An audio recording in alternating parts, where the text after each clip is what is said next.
Sa pulsa CCTV, ang kawatang ng loob sa isang recruitment agency sa Pasay. Binutas ng suspect ang pader ng opisina at saka ito pinagnakawan. Nasa frontline ng balitang yan si Nina Ong Pauco, exclusive.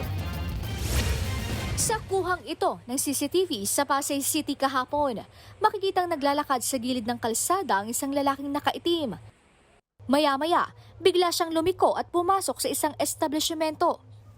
Makalipas ang ilang saglit, lumabas na ang lalaki pero may suot ng sombrero at bitbit na pulang bag. Dali-dali rin siyang pumara ng jeep at sumakay.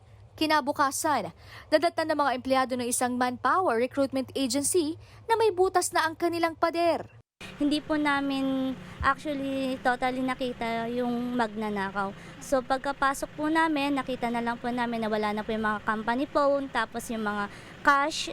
Ang lalaking nasa pool sa CCTV, nilooban na pala ang agency.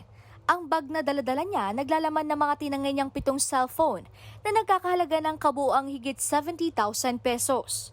Nireport ito sa mga otoridad at agad namang nakilala ang kawatan sa tulong ng CCTV. Naggasa ng manhunt operation ang mga pulis hanggang sa tuluyang nahuli ang 23 anyos na nakilala lang sa alias na Rick, ang kanyang katwiran. Kailangan ko lang po kasi yung anak ko pong bunso. Kailangan na pumalabas sa ospital, wala po kami pambayad. Nung araw na yun, ma'am, natanggal po ako sa trabaho. Taga-deliver lang po ng tubig, sir. Isa na lang sa 7 cellphone ang na-recover sa suspect dahil naibenta na raw niya ang iba sa baklaran. Maharap si alias Rick sa reklamong robbery. Nagbabalita mula sa frontline, Nina Ong Pauco, News 5. Mga kapatid, Cheryl Cosing po. Maging maalam at may pakialam sa mga napapanahong issue at headlines. Mag-follow at mag-subscribe na sa social media pages ng News 5.